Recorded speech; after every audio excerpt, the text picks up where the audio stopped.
एक दोस्त ने हकीका किया सी कि उन्हें पावे भेजे ने कि मीन साहब एक रेसिपी बना दिओ। हुण असीं इन्हां नूं चैक करना कि वाल लथदे कि हवा फड़ लेना। माशाल्लाह जी देखें असद भी बना रहा जी। असद आसान बनते पे ने जी। दूसरा तरीकेकार है तुसीं बाजार चों पावे लिआउंदे आ वेखो वालां वाले तुसीं इस तरह चुੱਲ੍ਹੇ ते भी साड़ सकदे हो। ਅਸੀਂ अच्छे तरीके नाल ਧੋ ਲਏ ने ਹੁਣ अच्छे तरीके नाल ਇਹਨਾਂ ਨੂੰ साफ करना। लाइक सब्सक्राइब रमाने रहा मैं मम्मा का मेन जिस तरह के हॉस्पिटल लंगर जाता है हफ्ता तवार 3 दिन 200-250 बंदे का लंगर पकता अज माशाल्लाह 11 तरीक हफ्ते का दिन है 2024 5वां महीना लंगर तकसीम कर रहे हैं माशाल्लाह जी। एक दोस्त ने हकीका किया सी कि उन्हें पावे भेजे ने कि मीन साहब एक रेसिपी बना दिओ कि सानूं पावे तैयार कर दिओ। जी रेसिपी बनाने लगा जी। पावे किस तरह बनते हैं सब तो पहले असीं पानी रखिया किते 2-3 तरीके ने फिर असीं पत्ते सुट दिते ने विच। हुण असीं इन्हां नूं चैक करना कि वाल लथदे कि नहीं अजे लथ रहे ज़्यादा इन्हां नूं थोड़ी देर और पकावांगे। मैसेज है कि अगर इस लंगर च शामिल होना चाहते मेरे भैन भरा मेरे चैनल को लाइक सब्सक्राइब शेयर करके कमेंट करके लंगर च शामिल हो सकते हो। पावे बार बार चेक करने ने हलाई जाने ने 2-3 तरीके ने पकाने के हालात लथ गए अग बंद कर देनी है। इन्हों जल्द तो जल्द असी कढ़ लेना है।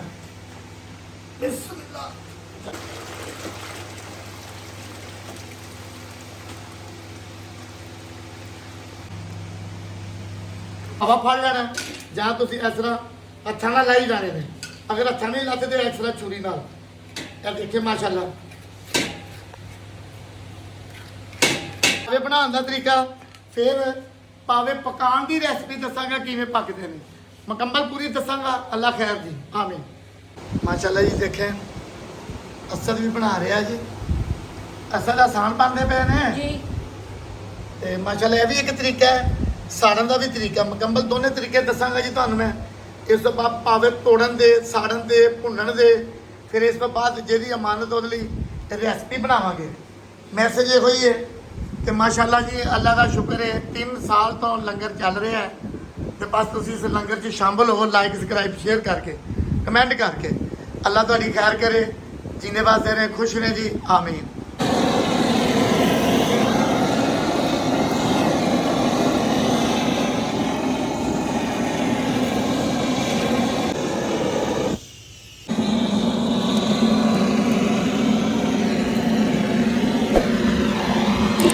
अच्छा जी थले असल च गर्मी बड़ी सी तो मैं क्या पावे उपर साड़ लेने भन भी थले लाँगे पका भी थले लाँगे यह तरीकेकार है। इस तो बाद इन्हूं धोवांगे इहदियां पब्बियां लावांगे इन्हूं साफ करांगे फिर इन्हूं धोण तो बाद इन्हूं पकावांगे।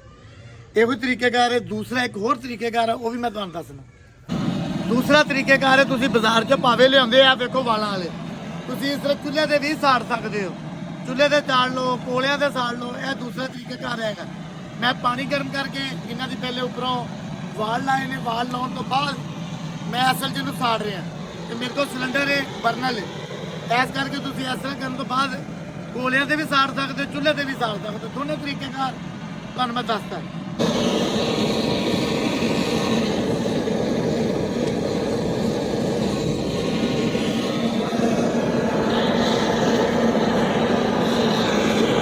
हुण असीं इन्हां नूं अच्छे तरीके नाल छुरी नाल साफ करांगे जां झावे नाल साफ करांगे जां कोई बट्टे दे नाल साफ करांगे।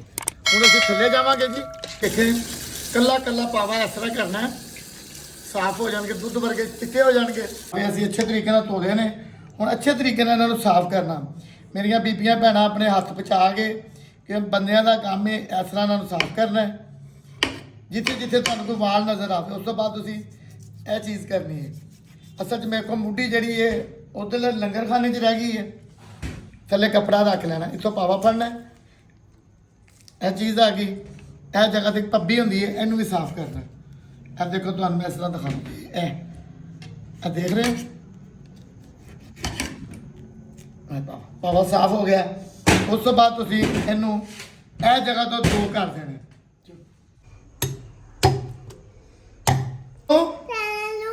लाइक सब्सक्राइब ਕਹਿ ਰਿਹਾ ਜੀ ਚੈਨਲ ਨੂੰ ਲਾਈਕ ਸਬਸਕ੍ਰਾਈਬ ਸ਼ੇਅਰ ਕਰੋ ਤੇ ਲੰਗਰ 'ਚ ਸ਼ਾਮਲ ਹੋ ਜਾਓ।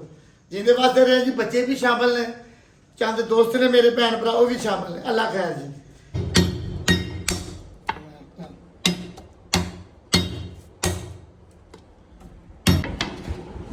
ਭਾਵੇਂ ਸਾਡੇ ਭੱਜ ਵੀ ਗਏ, ਸੜ ਵੀ ਗਏ, ਹਰ ਚੀਜ਼ ਹੋ ਗਈ, ਹੁਣ ਮਾਸ਼ਾਅੱਲਾ ਜਿਨ੍ਹਾਂ ਦੀ ਅਮਾਨਤ ਹੈ ਪਕਾ ਕੇ ਉਹਨਾਂ ਨੂੰ ਦਿੰਦੇ। ਅੱਲਾ ਖੈਰ ਜੀ।